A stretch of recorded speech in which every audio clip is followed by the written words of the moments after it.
2014, Governor Rick Scott and Charlie Crist start their final campaign push today now that the debates are over. They faced off for one final debate last night. It was awkward at times, and at times it even got very personal. The candidates debated how Rick Scott has handled the economy, and Charlie Crist supported medical marijuana. They even got into a heated discussion about the death penalty, but they spent most of the time attacking one another, especially over the issue of wealth. Take a listen to this. You're somebody like Rick Scott and you have a private jet and you fly 30,000 feet above people all the time, or you live in an oceanfront mansion, you're out of touch. The reason he doesn't care is he's never experienced it.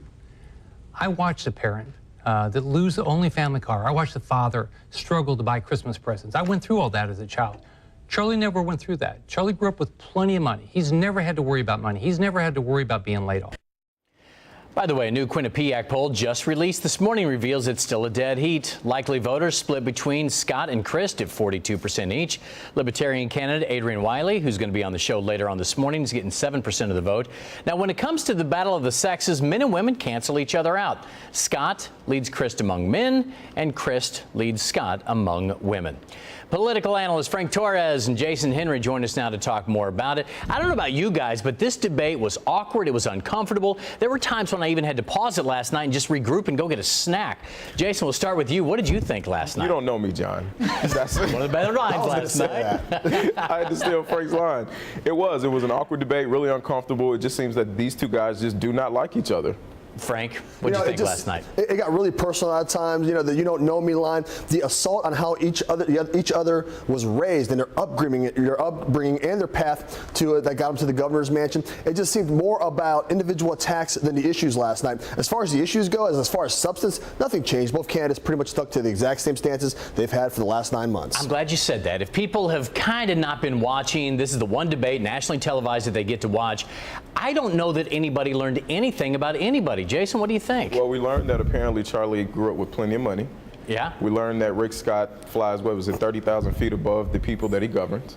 But outside of that, we really did not learn much about both candidates. It's unfortunate. This race has been really, really dirty, and it seems that it's going to continue that way until Election Day. Frank, did last night sway anybody anywhere? No, and if you look at those those poll numbers, you'll see that both numbers actually went down. It used to be 47-47, now it's 44-44, which means that there's even more undecided voters and more people even overwhelmed by the negativity of the debate. I'll tell you what, Attorney General Pam Bondi didn't have any favors for her done last night, having her affairs and her race thrown out in that forum, that national forum, without being able to defend herself. Yeah, Frank, let's talk about that, because like you had said before we went on, she was the loser last night, especially the issue over the death penalty.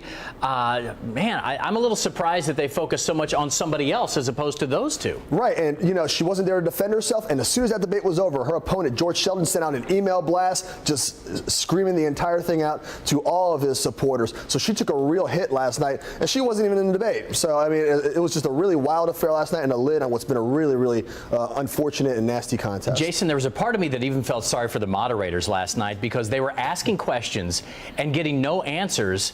And I thought, and I don't know how many times you are expected to ask a question, but the death penalty was a classic case of that. Yeah. Nothing was ever settled there. It was just an argument, and nobody learned anything. Yeah, you ask me a question, and I give you the answer that I want to give you. That's pretty much what it was last night. Two key issues for me was when Jake asked Governor Scott about Trayvon Martin, and when they talked about restoration of rights. Those are two key issues that the black community has been waiting for both candidates to talk about, and we still didn't really get much out of either one of them.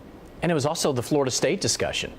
Yeah, I don't know. I'm more confused now about what's going on in Florida State than before, Frank. Absolutely. And you'll notice that both candidates got desperate. They completely jumped moderator Jake Tapper at times. They just pushed him aside and said, no, wait, I'm going to talk to this guy. I'm going to say what I have to say. Very personal, very unfortunate, and definitely a rough debate series as far as I'm concerned. All right, Frank, let's wrap it up with you on this one.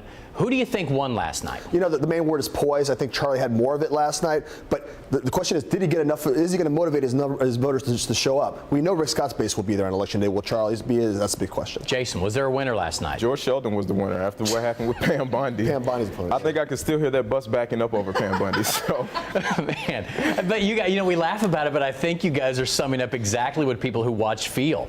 It was just a mess. So, guys, thanks for coming in today. Do appreciate it. And, of course, we'll be chatting about it. We got, 2 more weeks now. So, Jason Henry, Frank Torres, always good to see you guys. Appreciate it.